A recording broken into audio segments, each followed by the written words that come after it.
Welcome back. Hi, everyone.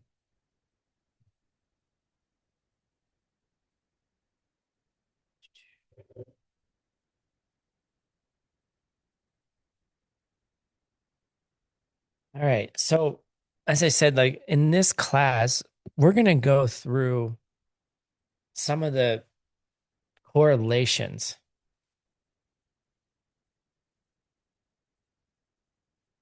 and I want to do it a little bit differently now that I've thought about it. I'm going to go through it, of course, in some ways, the way that the homework has it so you can learn. But I want to do it more from there's a negative way to do it, and then there's a positive way to do it, right? You can look at your world and say, all right, well, this is what's happening, you know, things that I don't like. And then you say, okay, well, I don't want to have that in my life, or I don't want to see it this way. Well, what seed did I plant to create that? Fine. So stop doing it, right? Do some four powers. And then after that, then plant different seeds, right? That's the name of the game. All right. It's really not much more complicated than that. Like now what's complicated is our view of the world and the fact that we see things coming at us, right? And we have all of these tendencies to see things as though they're not, as though they're independent of how we treated others in the past. We can say the words, we can give you the practices, we can give you the what to do, but it's a much more, it's a lot more difficult, obviously, if we haven't done it yet, in these multiple lifetimes to shift all of that.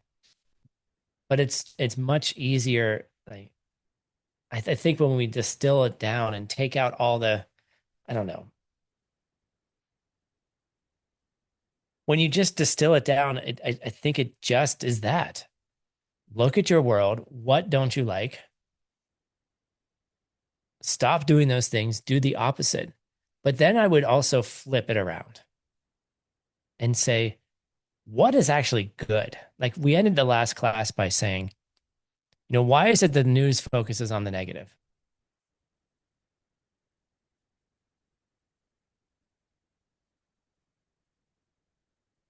Like, why do we have, we're just focused on what's wrong versus spending some time to say, well, what's going right? You know, and it's a hard shift to make. I know this because I go between the two quite often.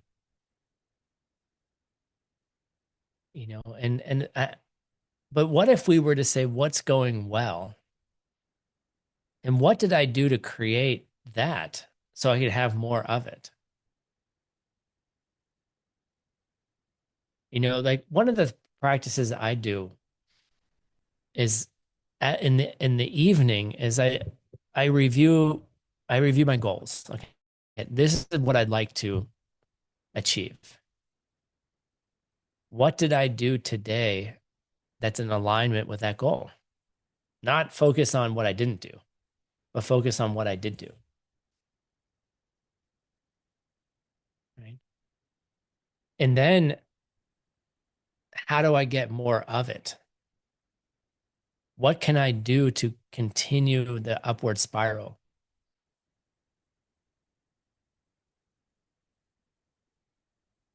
And then I do take a moment to say, okay, all right, well, what did you do today, Tim, that maybe was like, wasn't in line with that goal?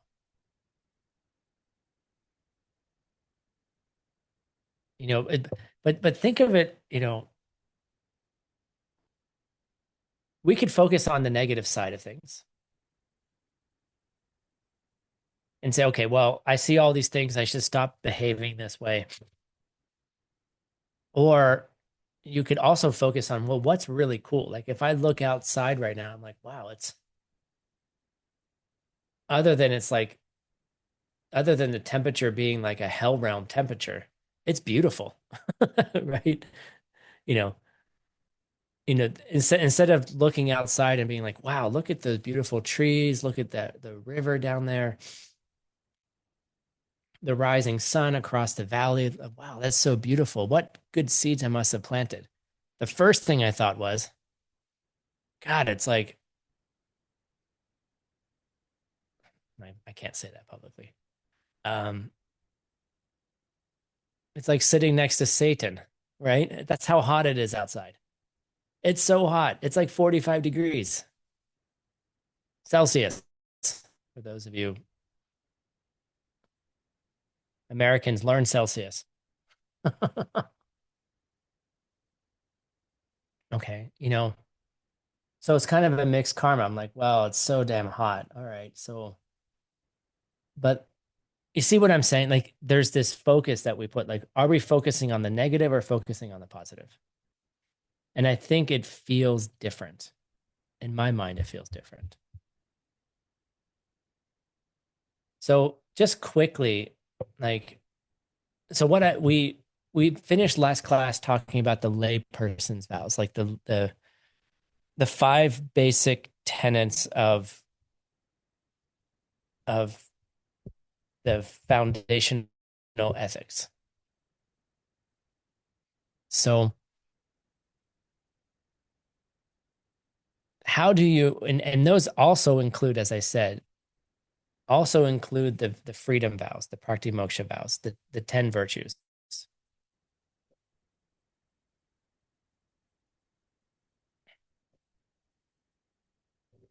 So I think it might be fun to talk about, first of all, like if you've taken those vows, like you've taken those commitments, like how do you lose them?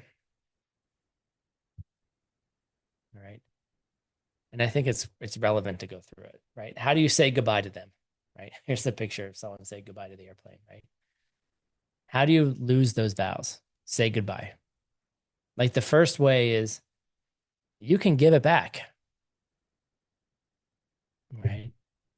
You can just, I know people have taken ordination vows and have given ordination back, right? They didn't want it anymore.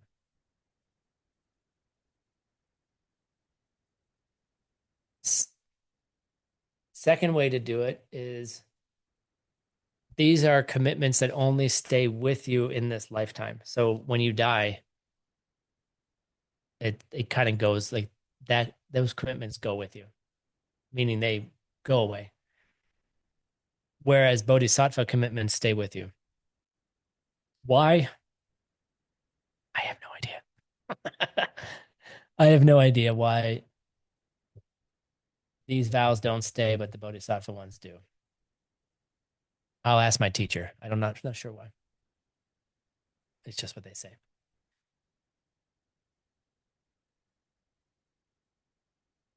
Now, there's something interesting here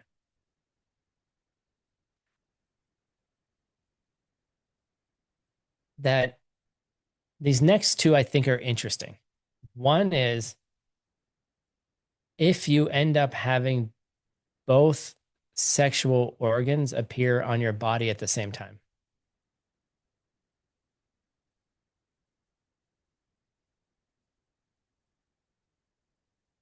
And I'm not really sure. Somehow they say that somehow not having clear, I don't know. I'm not sure, but I think it's interesting. And I think it's an interesting question because then the next one is more interesting. That if you change your sex more than 3 times, then you lose your vows, which means implied gender, yes. It doesn't, if you change twice, that's okay. If you change the third time, then it's a problem. And I think this is Vinaya. I don't know what all that means, right? But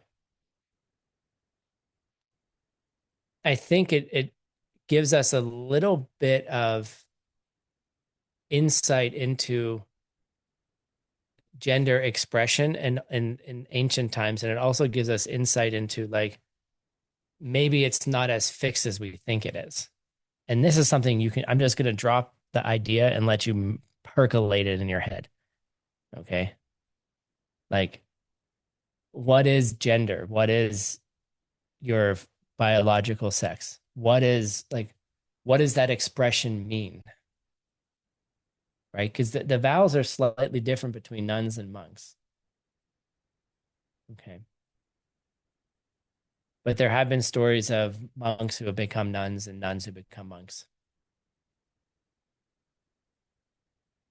You know, is it something that's fixed? And how much of you do you think is you that's coming from you?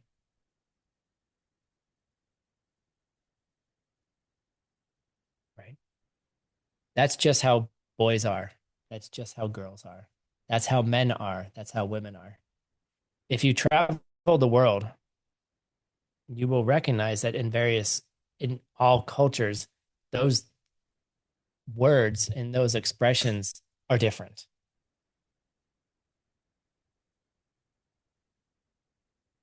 You'll see that what it means to be a man and what it means to be a woman shifts in different places, in different times, in different cultures. And we think it's a fixed thing.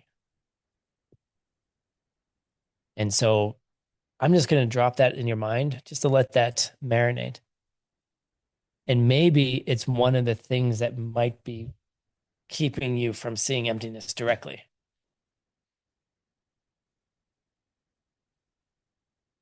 because you think your identity, which is wrapped up oftentimes in our gender identity, is somehow fixed and not coming from seeds. I didn't say you have to change your gender identity. I didn't say that. It's not what I said.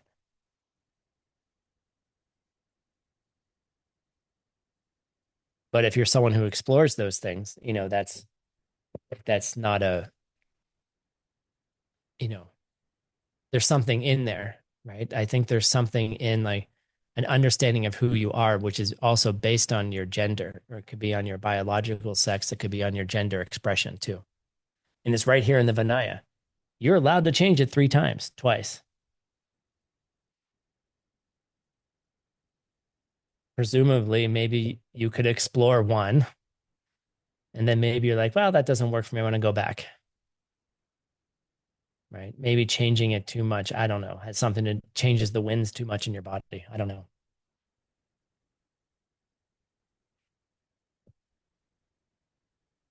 Sandra, that's interesting, right? I don't know. I think it's an interesting question. Who are you? Like, let's bring the politics out of it. Bring all like what's right and wrong out of all of it. Okay. Just think, who am I? Like, who am I? Like, and do I base that off of certain ideas? And where did I get those ideas? Right. Like, why were you born as a particular person in a particular time in a particular culture and country in a particular gender, biological gender? And then what did that mean? Right.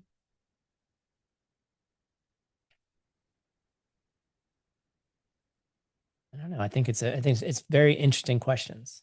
And then asking yourself, who are you and why are you the way you are? You know, what power is behind all of that? Buddhas are both male and female. They take different expressions, you know, and Buddhas are neither male or female either. Okay. So, and I think different different energies will relate to you differently, right? And oftentimes you can see it just in, normal life and partnership. Like you'll see the balance of or how those energies play out in a partnership.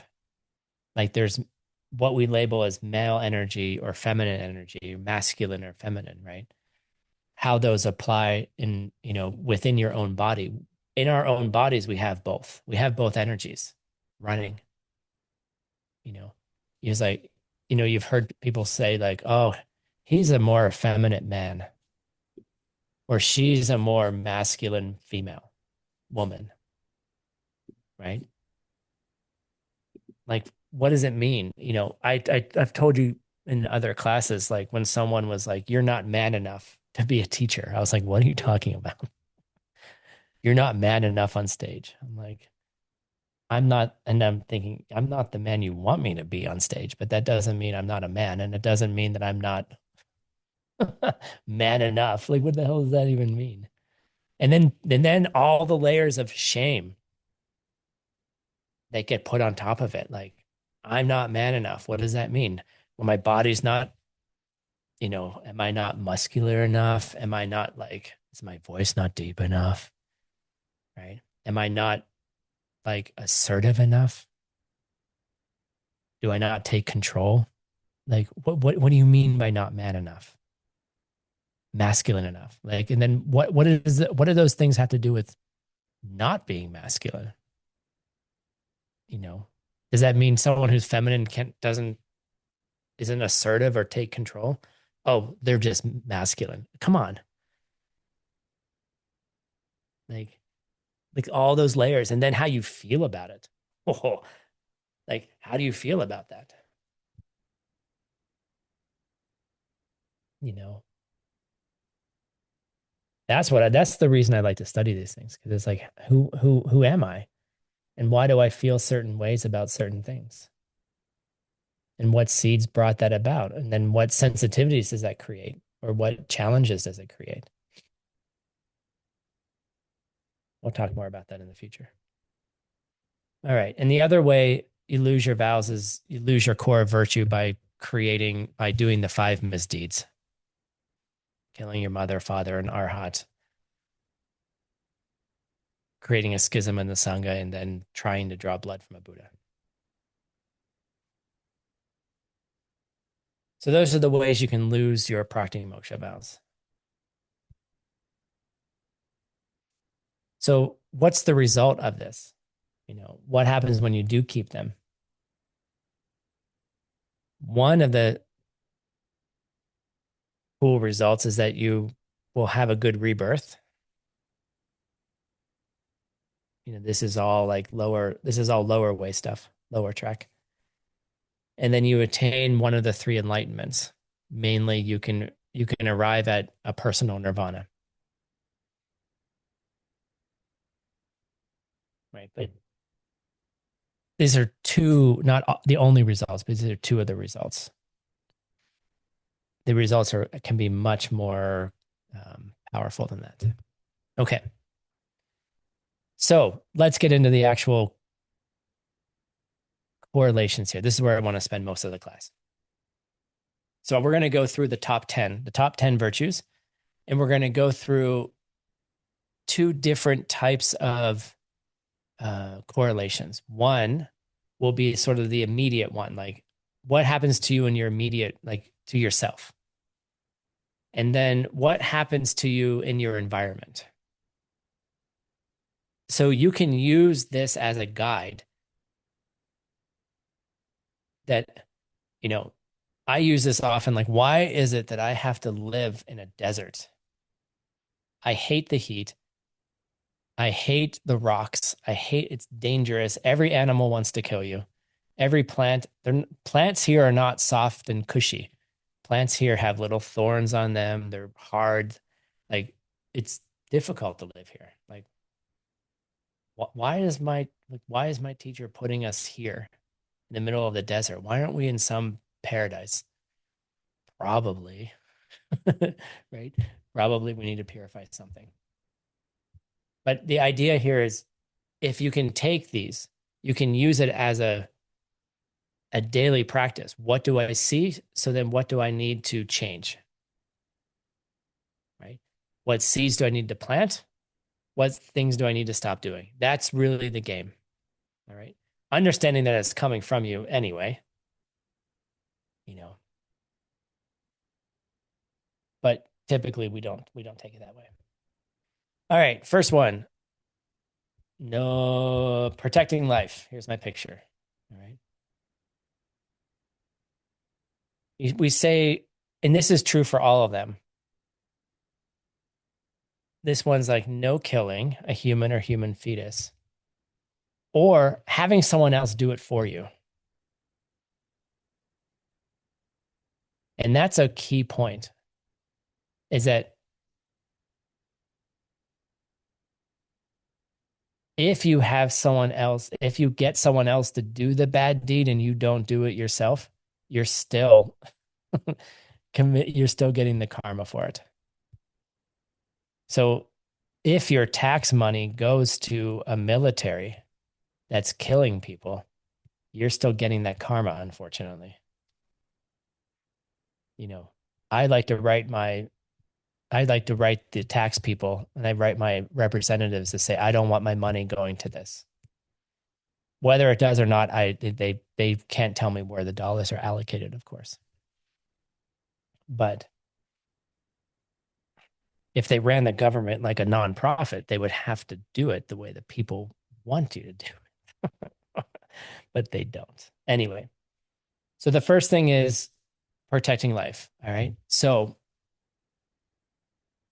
if you don't protect life, what are some consequences you'll see in yourself? One, your lifespan will be short. So if you already have had a long lifespan, congratulations, you have some good karma in play.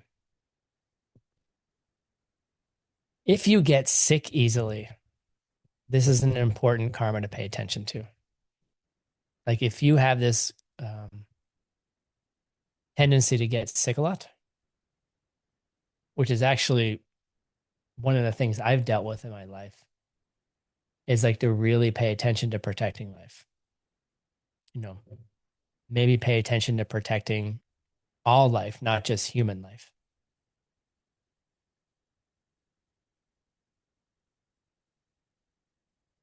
So, what are some of the environmental results that you might see? So, things around you like food or medicines, they have less power. Like they're not as nutritious, they don't have as much power behind them. They're hard to digest, or things that are supposed to be good for you cause diseases in you, right?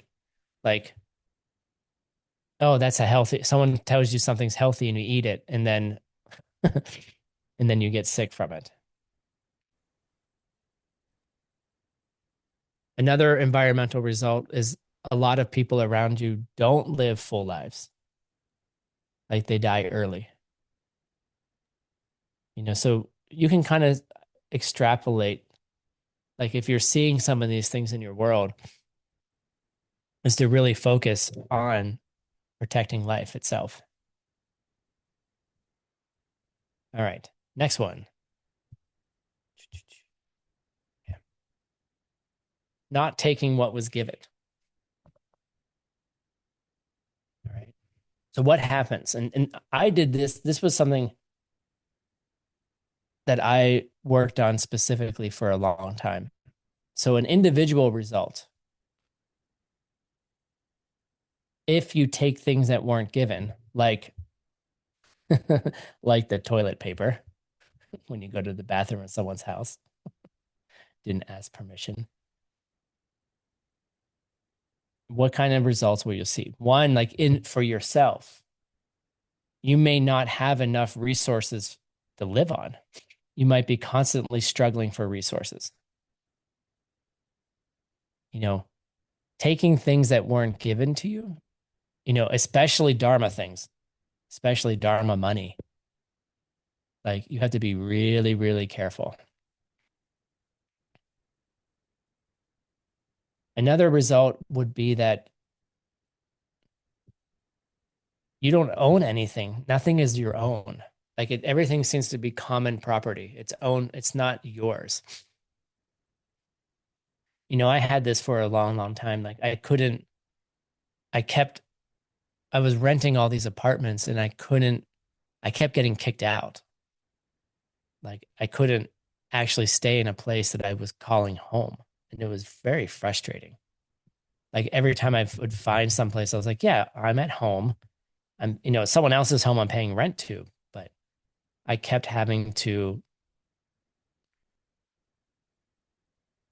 move and just felt terrible. And I was like, what's going on here? And I went to this place of, all right, when I studied this, I said, all right, well, how am I taking things that don't belong to me? And I got very, very careful. Like pens from the office, you know, the little things that like, is that really yours to take?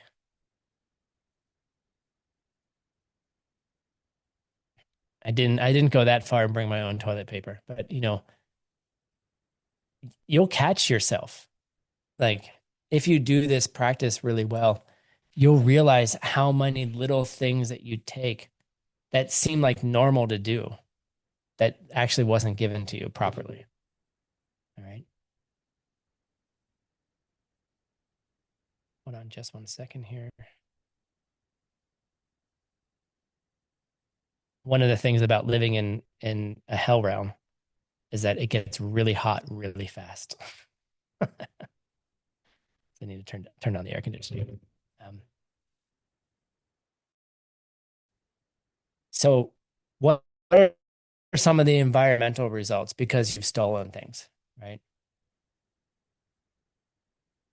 It's resources are sparse, right? Like they say that the crops are, like that there's not a lot of good places to grow things, which is interesting here, Emily, in Rimrock. Like we're in the middle of the desert, but we have a really cool river that runs through, right? So like it's really weird. Like, yeah, it's really hot, but there's this beautiful river and then it's just green everywhere, right? So it's a kind of a mixed karma. Like what else happens?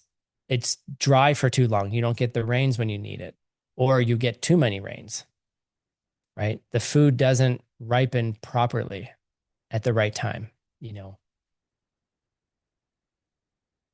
Basically, things around you don't work the way they're supposed to work.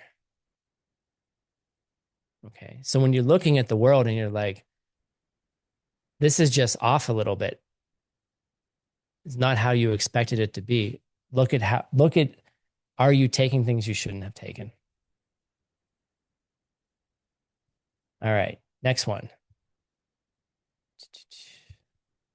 Sexual misconduct, protecting others' relationships, right? This one's surprising. What happens in your daily life? One is that the people around you are inconsistent. Sometimes they're nice, sometimes they're not nice. Sometimes they're your friends, sometimes they don't pay attention to you. They don't provide the support that you need on a consistent basis. They're unreliable. You know, if people aren't reliable at work, maybe you're not reliable, but maybe you have some sexual misconduct karma playing out, right? And you can think about that. Why would unreliability be a result of sexual misconduct? You don't have to think too far for that. You know, especially if you're in a committed relationship and you're not actually acting committedly with them. Or you're on the other side of it and you're constantly trying to get with people who are in committed relationships, right? You're creating a level of unreliability. And then, another effect is that you'll have a lot of competition for your partner, right? There'll be lots of, you saw the Odyssey, there's lots of suitors, right? There'll be a lot of people showing up who will be like, ooh, your partner is really hot. I want to be with him.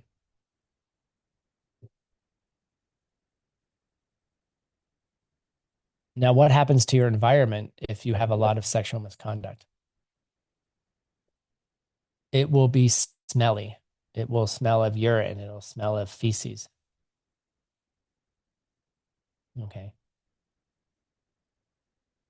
It's just a dirty place.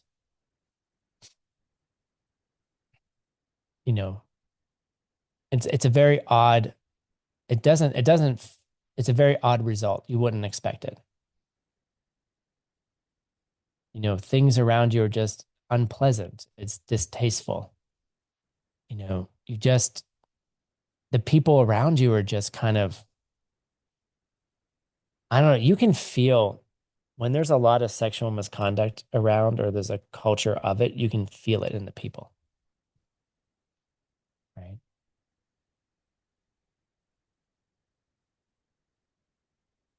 So if you want to clean that up, you know, look at, and it doesn't mean you did it in this life. You have to understand that. Like these are these are patterns from streams of lives before, okay? So don't get so heavy on yourself, right? Oh, that one time I actually, my eye wandered. Like, no, it wasn't that one time. It was the billions of times you did it in other lifetimes that are ripening now. Okay. Like the one time you did it, just do your four powers and be like, okay, move on. But if you find yourself in a situation that's like that, be very, very careful. And you can clean it up. And I've seen it happen myself personally. All right. Next one. So this picture is about lying, but lying has a specific meaning. Is that the impression that you have in your mind is different than the impression that someone else has in their mind. So the idea that your words and actions generated is different than what's in someone else's mind. How do I know what's in someone else's mind? How do I know if everyone has their own seeds and everyone's seeing something different anyway? How could I not be lying? Like this is the extreme of someone's thought.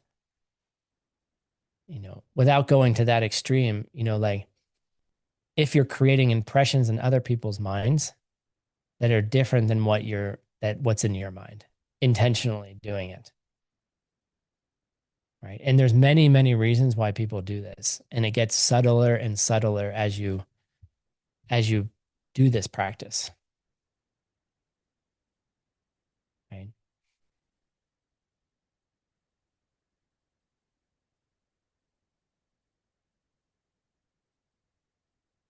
Because oftentimes the impressions we're giving other people are also related to shame too. We're ashamed of what's in our own mind. We're ashamed of who we are. And so we hide, right? And it is a form of lying, but it's also a form of protection. And so then, you're navigating these weird waters, you know. But so what's the result of like really like, consistent lying? First of all, no one will believe you. You'll start having the karma that even if you say the truth, people won't believe you, which is annoying. It's the most annoying thing. Like you're telling the truth and no one believes you, and that's just a result of having lied in the past. You know, people are trying to deceive you. Like they're trying to trick you. Like you find yourself in a place where people are saying one thing and meaning something else.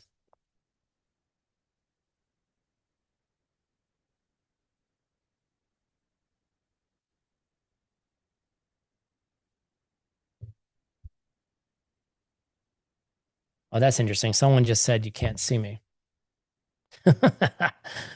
Are you hiding, Tim? You can't see me here. You can see that? Oh, what happened to my camera? That's weird. You can still hear me, right? Yes. You just can't see me. That's fascinating. You have some weird karma. Hold on just a second. Let's do a reset. That's perfect. Right when I said shame, then I started hiding. Let's see here. I can come back, but hold on a second. It's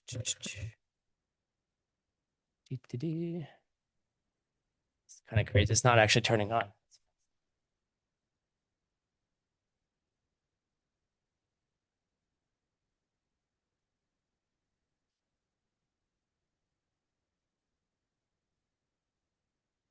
All right.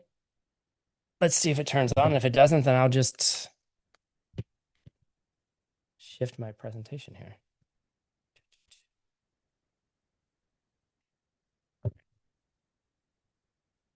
Good thing I have a backup. Hold on just a second here.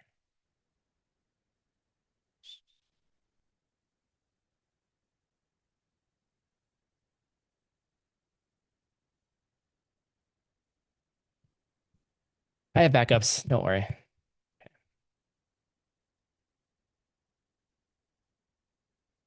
It just won't look as cool. That's all. That's a kind of a bummer. Yeah, it's not turning on. That's weird. Okay. Anyway, what we were talking about, we were talking about shame, something like that. Okay. So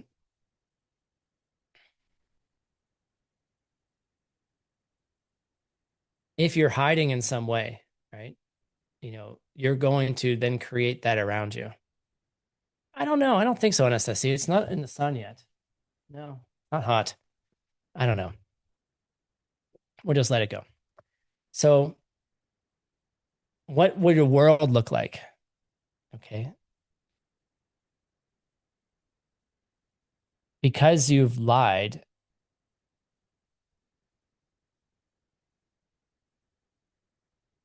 that when you try to work with other people, it doesn't work out.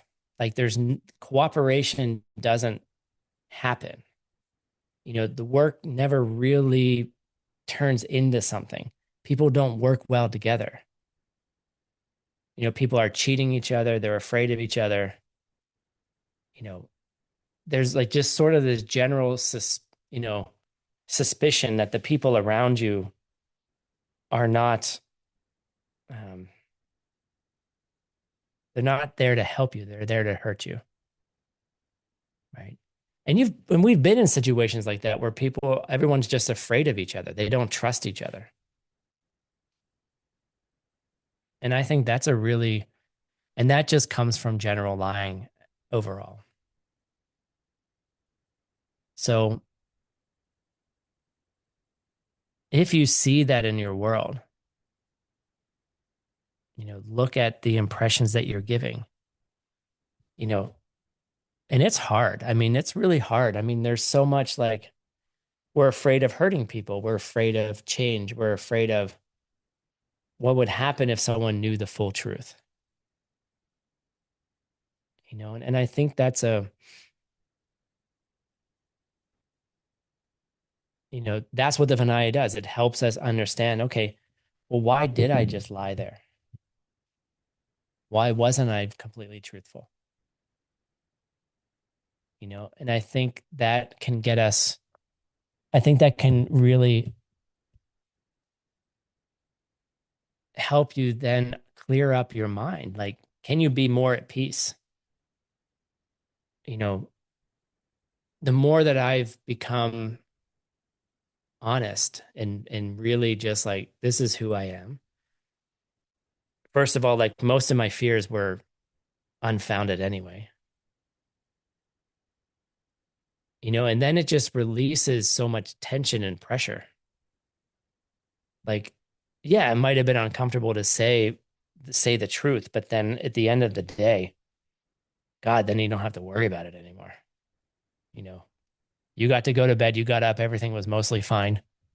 So I don't know. I think it's a good place to look. There's a reason why it's in the top five. So anyhow, think about that. Guess I'll have to do it this way now, which is so sad. Could I do it like this? Okay, I can Zoom will do this for me, but it's not as pretty. So the next one is about divisive speech, and we do this all the time. We say things that have the intention of splitting people up and not bringing them together. And what's even more powerful about this is that even if what you're saying is true,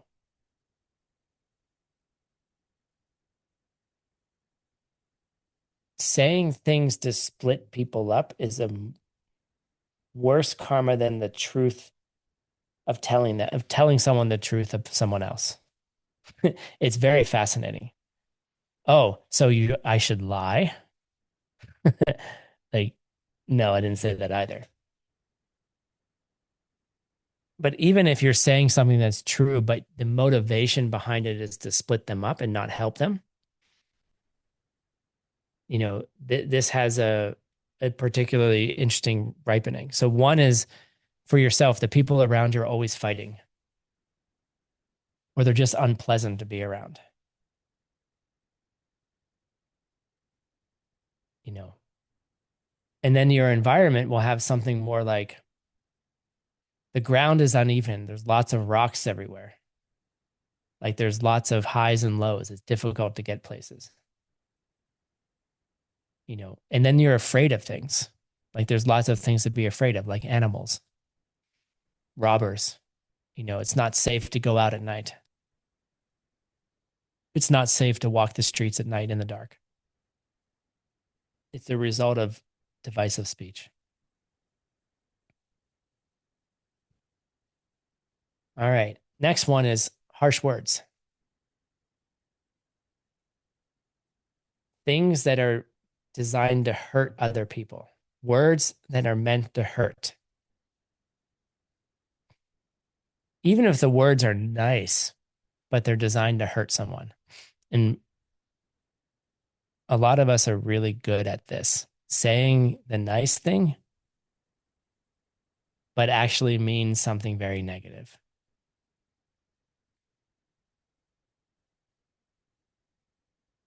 So what will you see around you?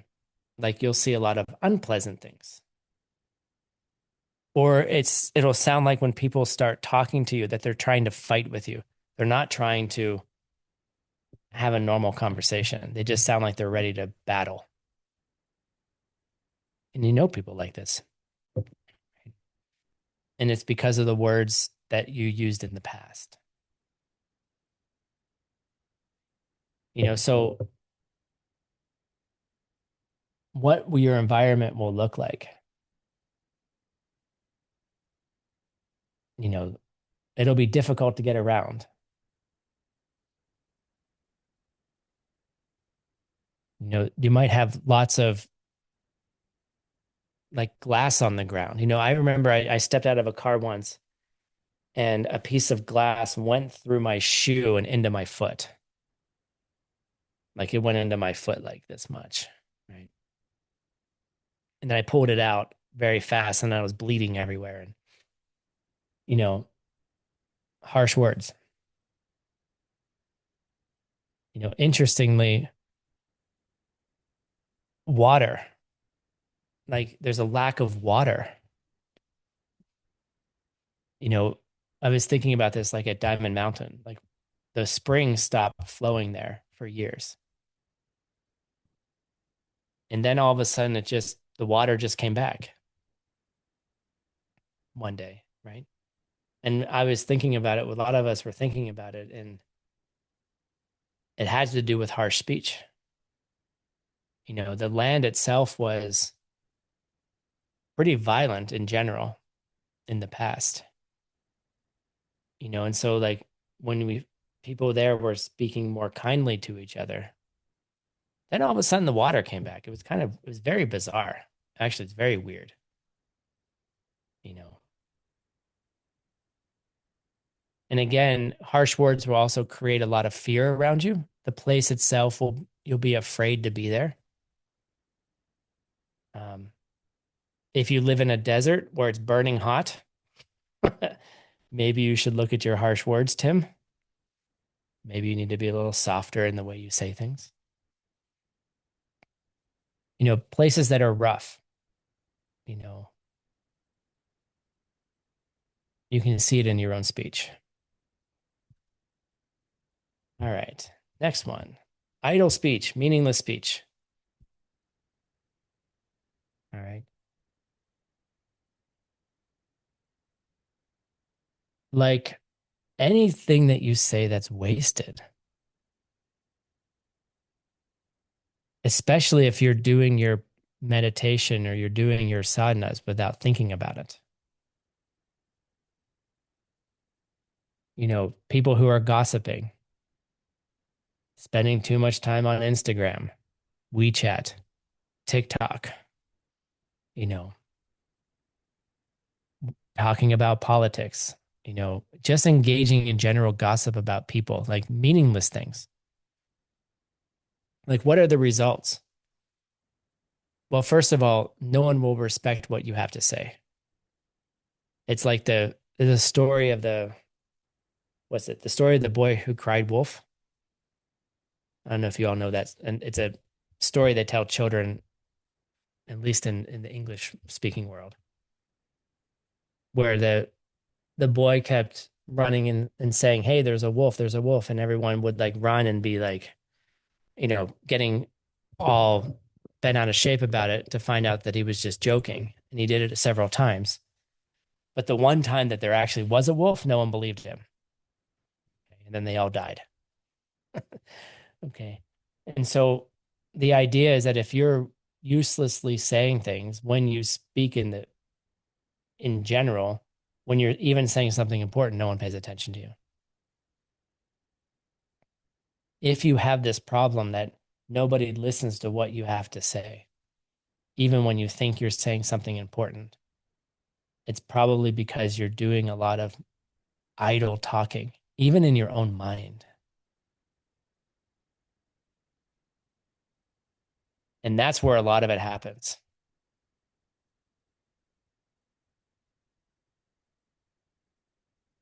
You know,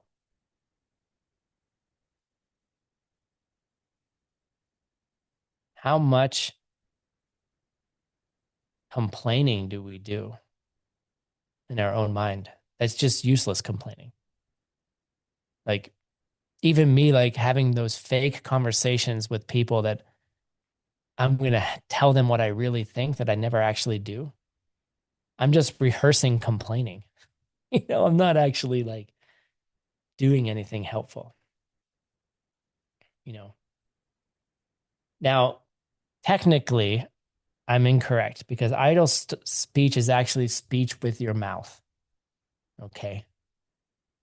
But I'm going to include the ramblings in your mind. Okay. But especially when you then externalize all of it, you know, it doesn't mean don't talk about things. It doesn't mean don't talk about important things. It doesn't mean don't talk about politics when it's important. But so many people talk about things that are unimportant, that are not helpful, right? Waste of time. I get bored in a lot of those conversations because it's just people talking to talk, you see. If you have a lack of confidence, that's an interesting correlation.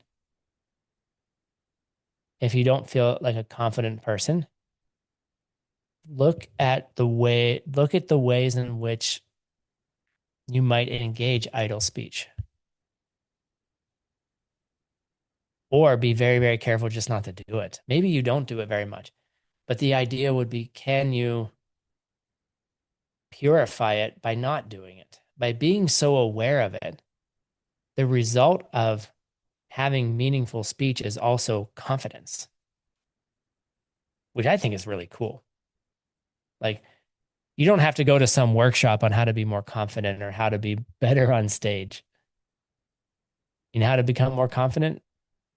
Cancel your Instagram account. Stop wasting time on things that are meaningless. And by the way, in Diamond Way practice, you can make almost anything meaningful. So what happens in the world? Like, the crops don't grow at the right times.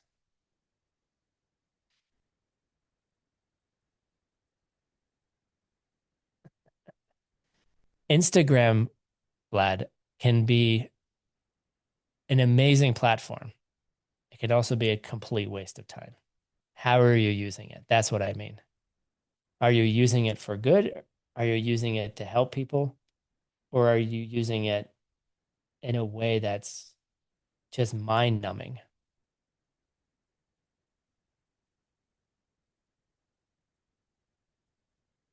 You know, I've caught myself like sitting there, like looking through Instagram for hours. And then I'm like, wow, I'm dumber than I was 2 hours ago. I don't remember anything that I just watched, right? My mind seems, that's meaningless. You know, if you find yourself in that, like that's what I mean. Like it doesn't mean that Instagram can be is terrible in and of itself.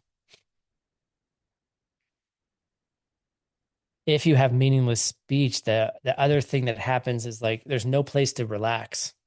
There's no parks. There's no place for leisure. There's no cool water in Arizona. It's too hot, you know. And there's many things around you that make you afraid, you know. All right. Those are the seven of body and speech. Not seven. All right. Now here are the three of the mind, and these are the basis of all those other seven anyway. If you stop these, those other ones will just stop automatically, by the way. Okay. Craving. All right. Wanting something that somebody else has and being upset that they have it. Okay.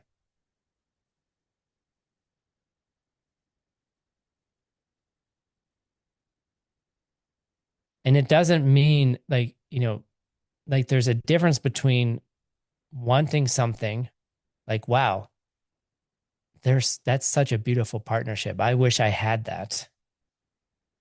And then it becoming a kind of craving or jealousy or coveting, right?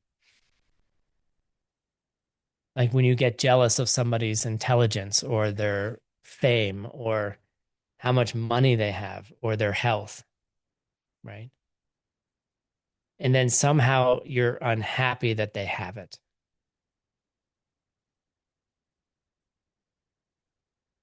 right? And then what happens in this desire is that you don't have any shame around it. And then you also don't have the ability to stop it. Okay.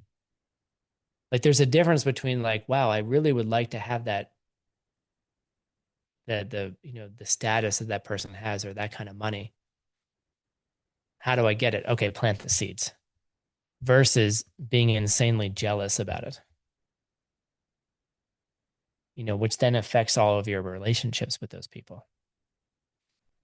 Um, I have some intense jealousies,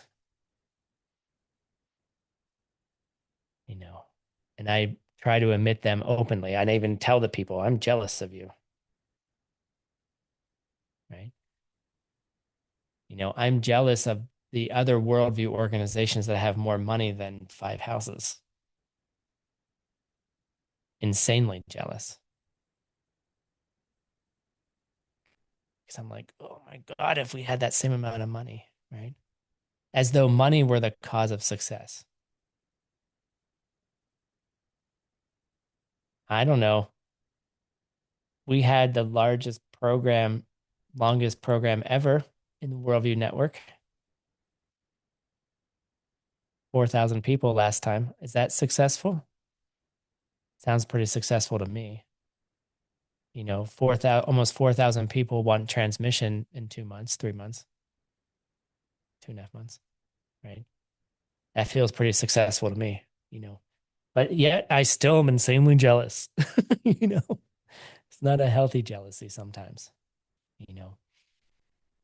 But then it informs your actions and it informs how you view things. Like, why should I be jealous? Why shouldn't I just rejoice? Right? Why shouldn't I just be happy that other people have things? And that's where like what happens is then your world, your personality becomes dominated by desire and you're never satisfied. That's what jealousy creates. You just want more and more and more, and then you're never satisfied.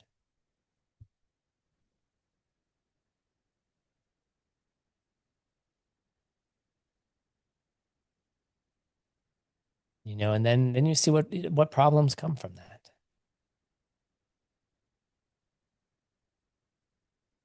And then because of jealousy, what happens is that each and every good thing that you ever were able to get gets worse and worse,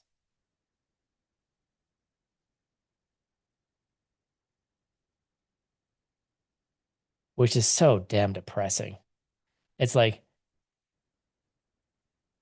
because you were jealous and you finally got the thing that you wanted, you can't keep it. It just fades away. And you want more and more of something that you couldn't get in the first place because you're misunderstanding how to get it.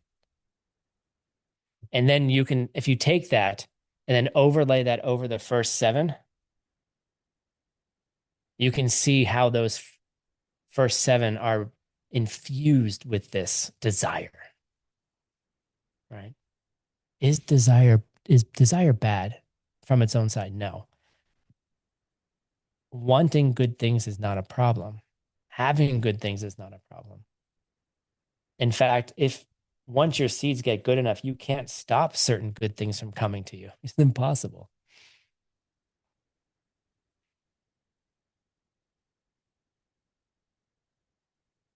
So, but you understood how you got them in the first place, you see. And so, and then quite honestly, this is why jealousy is so stupid.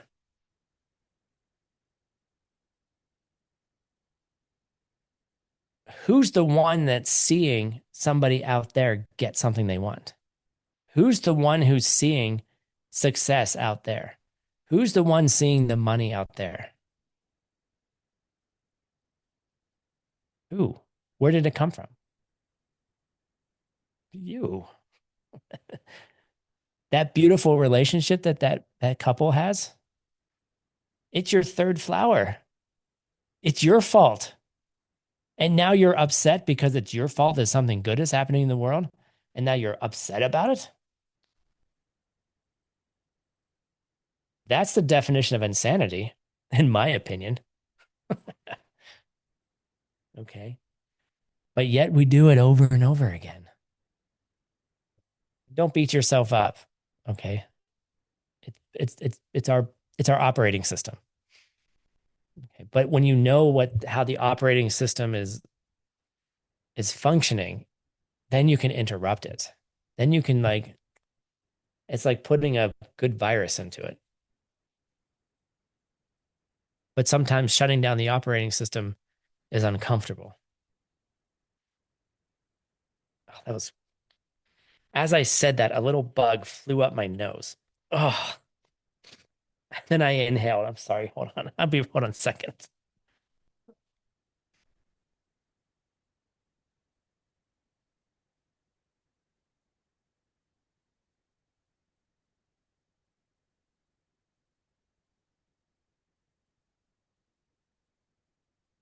What's that about protecting life? I thought about it. I don't know how to deal with that one. I apologize. My inhale accidentally killed a bug. I'm sorry. Um,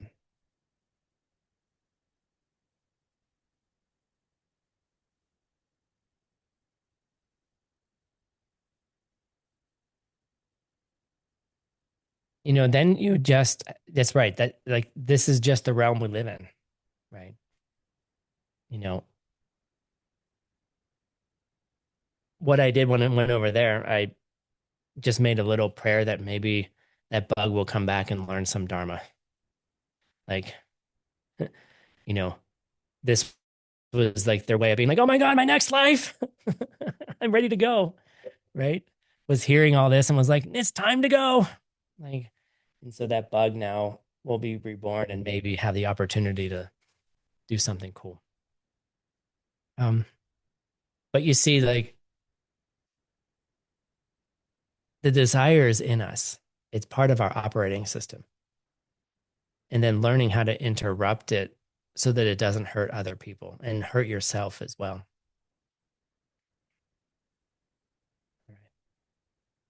So then the next one is the opposite, right? Being happy when other people don't get what they want. Okay. Rejoicing in other people's failures. And so here's what happens in sporting events. You have two teams, right? One team wins, one team loses. It happens in every game. So one half of the crowd is like, super excited. The other half walks away crying. Right. And then there's this kind of feeling of like, haha, you lost, we won. It's why I stopped going for a while. Now I go because I just like watching the sportsmanship of it. I just like watching the how well people play. Like I don't care who wins and loses. But when you watch the structure of it, my city is better. My country's sports is better than your country's sports.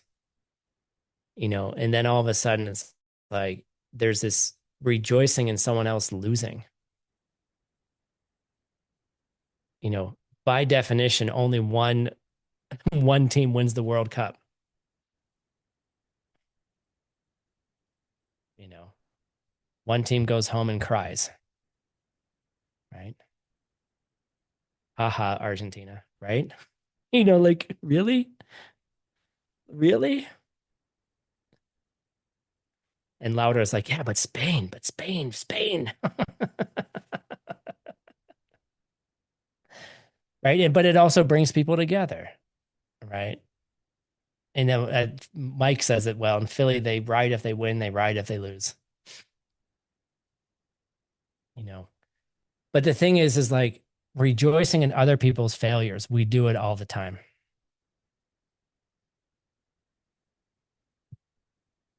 You know,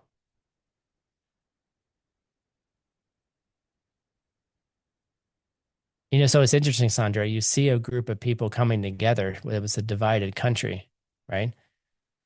They come together over winning a soccer match, a football match, right? That's an interesting delivery system of unification, right? It came together, right? But how long will that last? And then we rejoice in the coming together, and then we need to keep planting the seeds. Like, wouldn't it be great if, what if there was like a planetary World Cup, like Earth versus Mars? You know, would that solve some of our problems for a couple of weeks? Maybe. Earth beats Mars, planetary cup, you know, and all the Martians go home crying, but at least Earth is unified. I don't know. What would bring people together? That's my question. I like watching football. Thank you. And not making fun of it,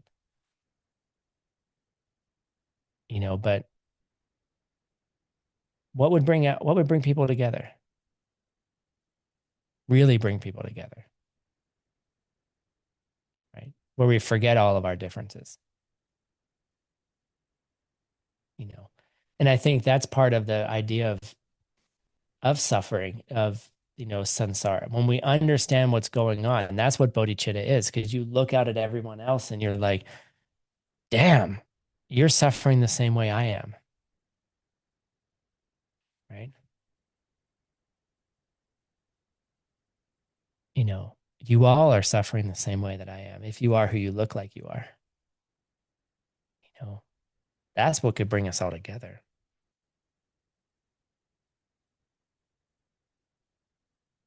So like, wishing bad upon another, rejoicing in their failures, like it should be the other way. Like there's a cool word in English called compersion.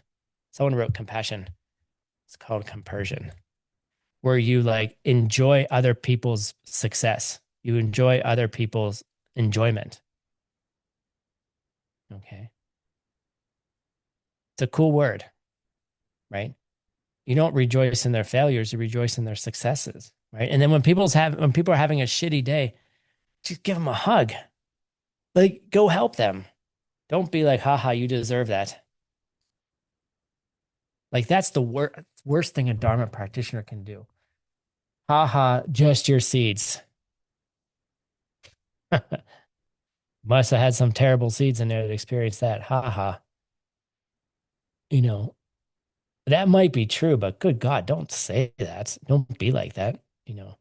That's the last thing you want to do is when you have a bad day, someone go like, uh-huh, you're bad seeds. Yeah, that doesn't feel nice, does it? You know.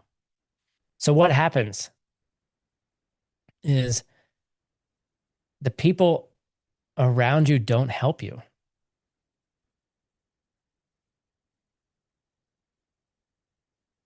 right? When you rejoice in other people's failures, you will not get the help you need. You live in a chaotic world. There's disease, evil, plague, conflict, fear of other armies. They say there's lions and leopards and dangerous animals. You know, there's a mountain lion who lives down here in Rimrock. Keep your dogs inside, right?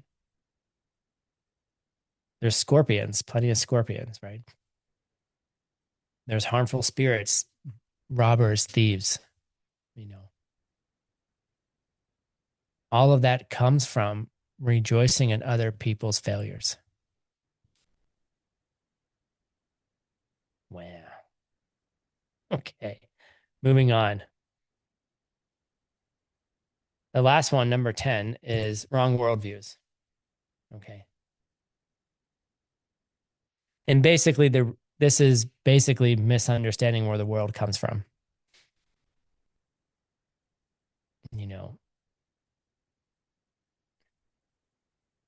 you'll be surrounded by deceitful people, people who have wrong views.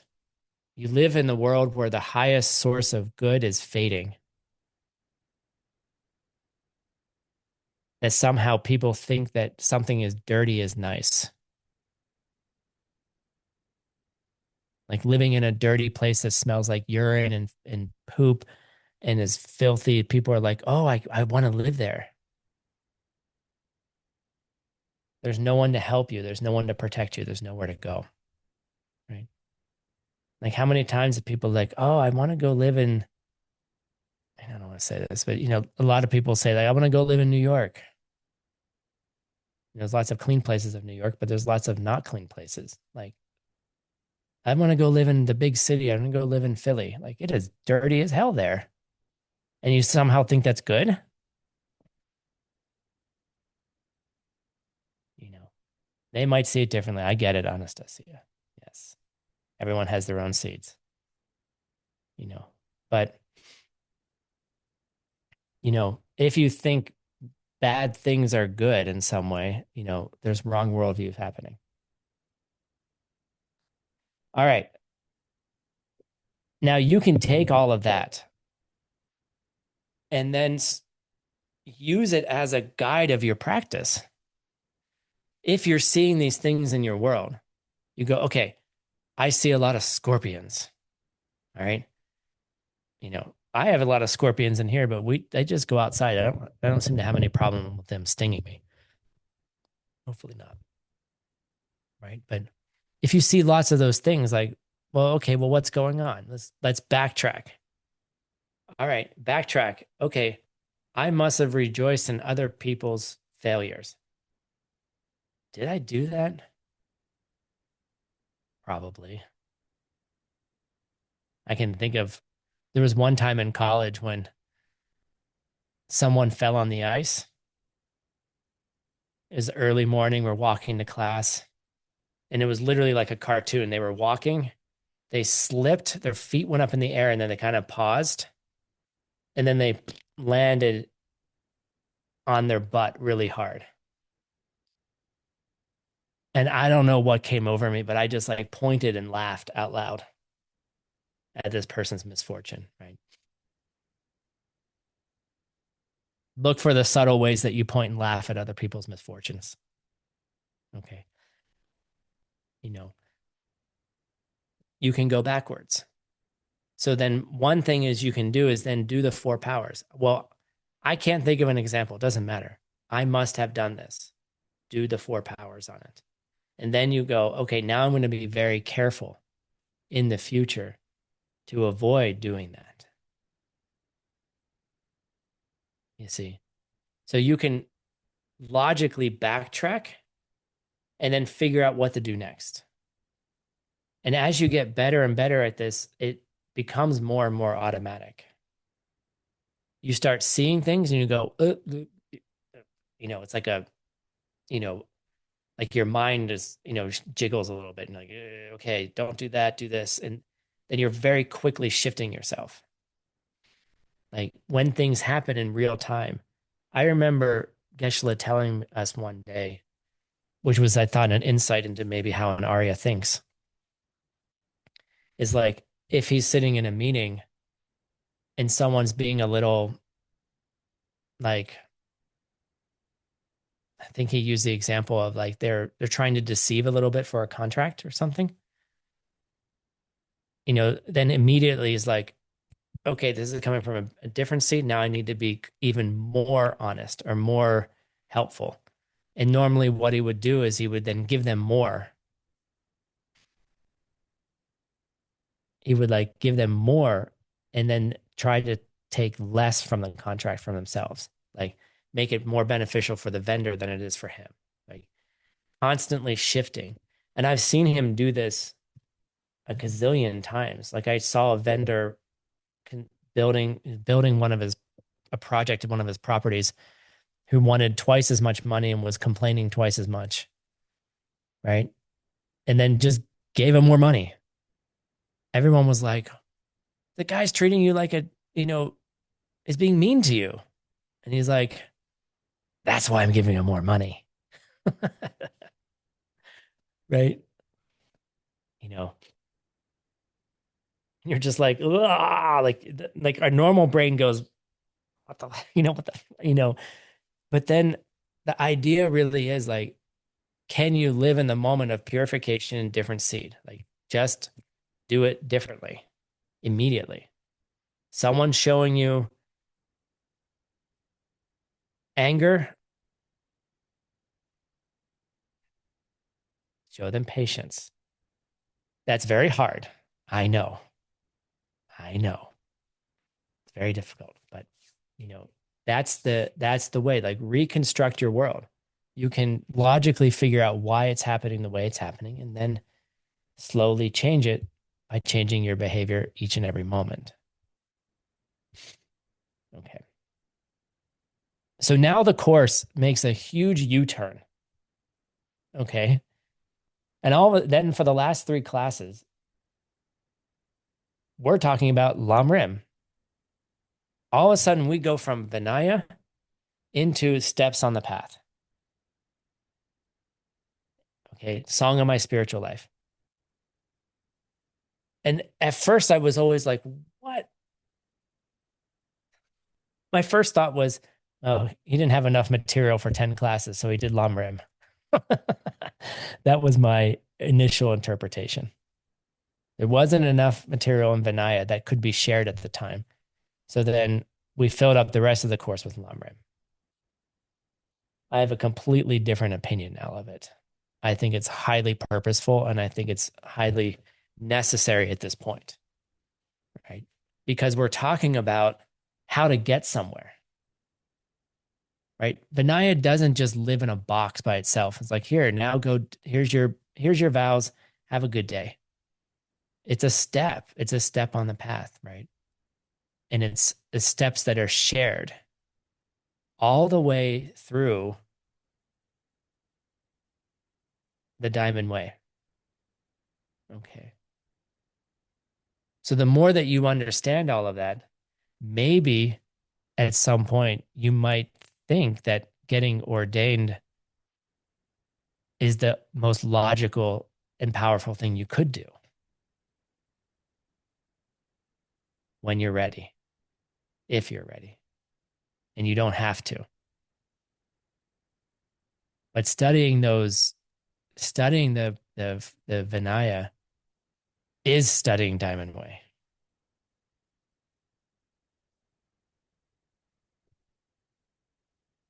And so there's this question of what ends up happening as you study more and more is that you realize that what the Buddha was saying, that there are no inconsistencies whatsoever. That everything that was said is a direct or indirect factor to reach the higher levels. Okay. And there's this like cool little video I found. Okay. And this is based off of Google's algorithm of how it determines the fastest route from point A to point B. And it measures all the local traffic around on all the different ways. And then if, the algorithm figures it out, right? There's a million different ways to get from A to B, right? You can take all the side streets, doesn't, you can get there. And sometimes the teachings might look like you're taking a side street, right? Or it might look like it's a little bit inconsistent, appear that way. But once you start getting deeper and deeper into it, you start looking for what we started this whole class with is what's the message? What is it trying to teach me? Right? What if the Buddha taught 6 forms of emptiness, what's the point? Like, why would you teach 6 different ways where 5 are wrong?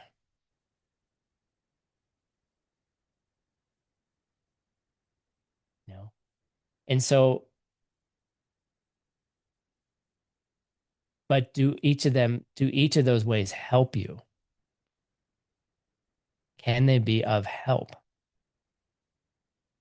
And if it does help you, then is it incorrect? Was the Buddha incorrect in the 5 other ways of teaching emptiness? If it got you to see emptiness directly, then it wasn't incorrect, right? And so like this thing that starts happening is you start seeing how the whole thing is it's like a beautifully served meal, right? And then there's this cool thing where then in the Lam Rim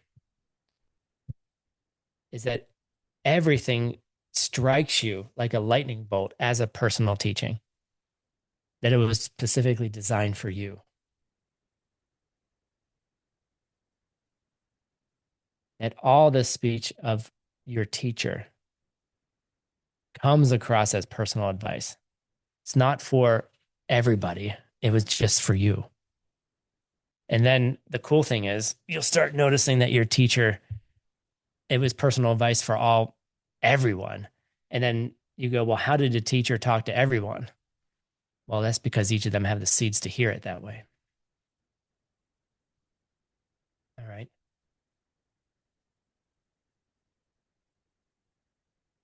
And then you understand that the true intent of every single teaching.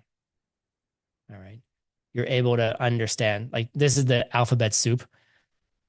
You're able to pull out what looks like it may not have been intentional and realize that everything was intentional and it's directed towards you reaching those highest goals.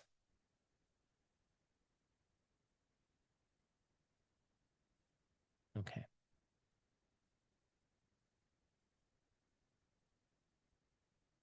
And then what it does is it helps you understand that you are on a path, right? And it comes through direct experience. It doesn't come through what somebody has told you it's going to be. You start having those experiences because why? Because you start taking care of other people. You start clearing up your mind. You start calming your mind. You calm your mind by not hurting other people. The less you hurt other people, the less you have to worry about.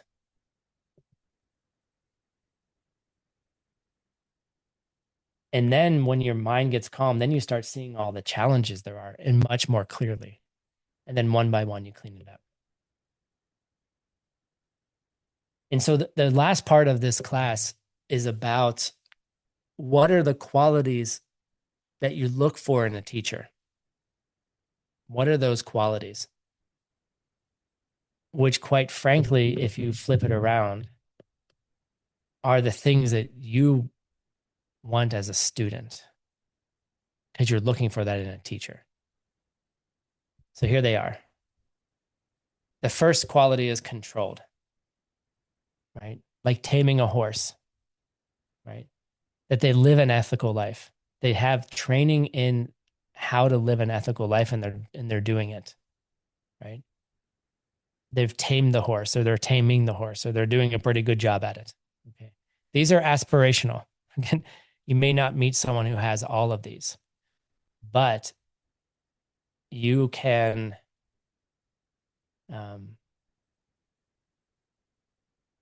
if you find someone who has a lot of them, you can plant the seeds to create the rest. So the first is they have a controlled sense of, their ethics. They're living a good life. Secondly, is they're peaceful in the sense of that they have the training on concentration, how to get there, like how to calm the mind, which they calm the mind by being ethical, right? Then they meditate. Then they're completely peaceful in the sense that they have the training on wisdom, right? They're able to understand where things are coming from. They're able to block the wrong views, just like an eclipse blocks the sun, right? They're able to block the wrong views so they can understand where things are coming from. Next, a teacher should have some qualities that exceed your own, right? Otherwise, they wouldn't be a teacher. Just like this gymnast, right? Learning how to properly, form, whatever he needs to do on the horse there. The teacher is teaching him how to do it. Like the teacher knows more. They have exceeding qualities.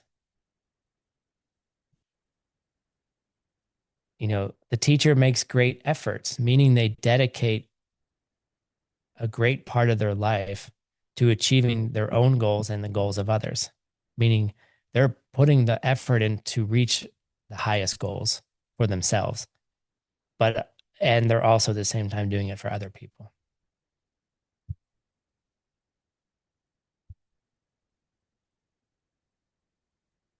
All right. They're also rich in scripture, meaning that they've studied significantly or they are studying significantly. Like they're constantly studying. I mean, you look at my own teacher and he's constantly translating, constantly reading, constantly learning more, right? There's always more to study. Next is they have a deep realization of suchness, right? So in this case, I use the picture of the pot on the stove, is that they have understandings of emptiness. Ideally, your teacher has seen emptiness directly. What if you can't find someone who has? Well, try to find someone who understands emptiness well, right? Someone who is striving to get there. You can kind of get a sense that they understand something. Next is they're a master teacher, is that they teach exactly to the disciples, to the students' capacity. And they teach as slow as possible as they need, right? So they teach to how the students need it. They don't overshoot the mark, they don't undershoot it, right? They give them what they need in the moment. you know and then they say that the next one is they teach out of a motivation of love for the students, and they don't have any desire for material gain, respect, or fame, right? you know the greatest teachers I know, they do it because they love it, not because they want to be famous. They don't want to make money, they just want to help. And at Five Houses, our teachers don't get paid. And I think it's a very challenging, profession, if you're trying to make a living, but then from that point of view, but if you're really doing it with love in your heart, and you're doing it with the right motivation, things will be taken care of. Right. And so a teacher doesn't want to be famous. If they get famous, it's because they planted different seeds, right? But they're not attached to it. And finally, is they never tire of teaching over and over again until the student understands. They're constantly thinking, how can I help them figure this thing out? Right? They didn't get it this time. Maybe they'll get it next time. Let me try this. Let me try this. Let me try this. You don't give up. You don't give up. And I've seen my teachers never give up on the students. They're always trying to find ways to help. And it's so beautiful because it's like, even when the person is totally off their rocker and, you know, bathed in whatever mental affliction attack they're having for the last 3 years, the teacher still helps, still goes, still has the patience, still tries, and if, and it's a very, look, being a teacher and having students is like, it's a, it's a huge commitment, and it's a big pain in the butt. Students are not easy, you know, and if you are a student with a teacher, that you're not easy. Like you're trying to figure things out, and you're relying on the teacher. They're trying to help you. You're resisting, you know, and then they go, okay, well, we'll try it again next time, and they keep going, right? And being a teacher is rewarding and it's challenging. How do you maintain the patience when you've said something 1,000 times? You just do another 1,000 times, right? Like, and the thing that helps me is that I know that I'm just as stubborn, right? And I have been stubborn with my teachers, and so that's why I have to see it, you know. But, I think when you really understand what's happening, like your students are a reflection of your karma anyway, so help them, help them, right? And so when you look at those 10, like you're looking for that in a teacher, but really you're looking for it in yourself. You're really looking to put that together, to put those qualities into your own mind, in your own heart,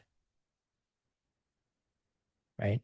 Wouldn't it be great to be a 100% patient teacher that you are always finding the next best way to teach something because the student didn't understand last time and you don't get irritated and you just get, wow, I get to think of a new way to do it this time. You know, most of the time it's like that for me. And I would lie if I didn't say most of the time. Right? And then I'm like, why don't I have patience? Okay, well, I need to look,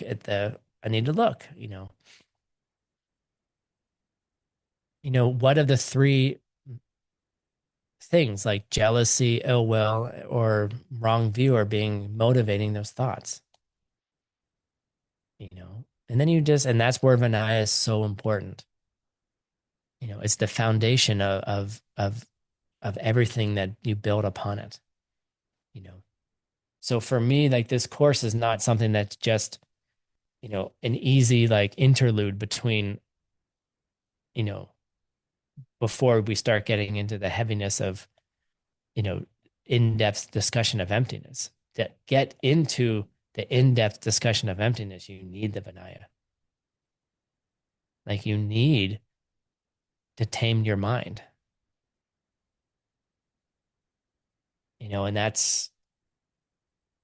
And if you've ever tried to ride a wild horse, that's it. It's like that. Like, there's not really a way around it. So the way that I like to think of it is enjoy. Enjoy being a wild horse. you know, and know that you are, and that we are. We all are. And our teachers are trying their best to be like,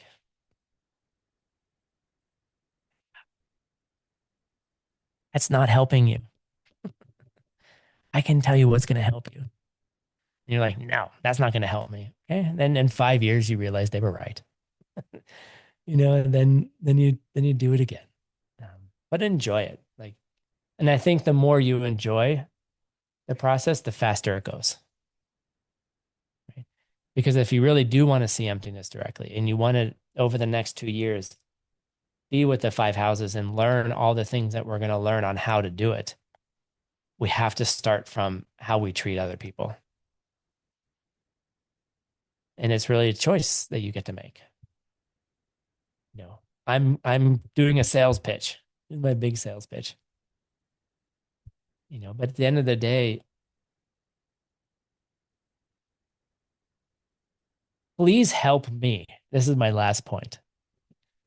Okay. Please help me see emptiness directly by keeping your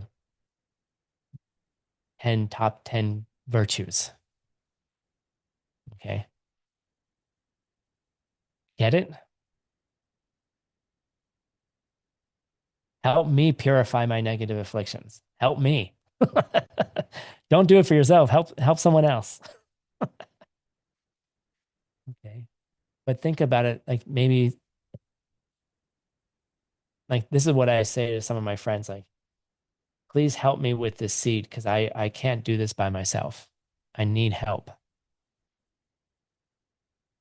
Like, help me with this too. But let's be karmic partners in this. Like, let's help each other. And we're very close to having a very karmic solution to this. We're almost ready to release it. The Five Houses app, which has a beautiful way of tracking all of that and doing our meditations together. So stay tuned. We're almost ready. We were almost ready a month ago, but we're almost ready now. Francisco laughs. We're almost ready. So thank you all for joining. Happy Sunday, whatever time of day it is for you, whatever part of the world you're in. Thank you, Tim. Thank you all for joining. Enjoy your study groups. We did not cover every single homework. You can do that on your own. So thank you all very much. Дякую. Thank you. We'll see you soon Дякую. and say goodbye to each other. Bye-bye. Thank you, teacher. Bye. Gracias, Thank Tin. you, Saludos everyone. desde Mexico. Thank Cảm ơn you. thầy. Cheers. Goodbye, everybody. Спасибо большое. Спасибо большое, дорогой Thank you, Дякую. teacher. Спасибо. Day, teacher. Доведения. Thank you, teacher. Пока, Thanks вдяка. so much. Спасибо, Дякуємо. грасия. Thank you, dear teacher. Muchas gracias. Mulțumim! Gracias, Tin. Thank you very much. Дякую. Thank you. Teacher. Mulțumim, Tim! Олексо, Олексо. Shishi.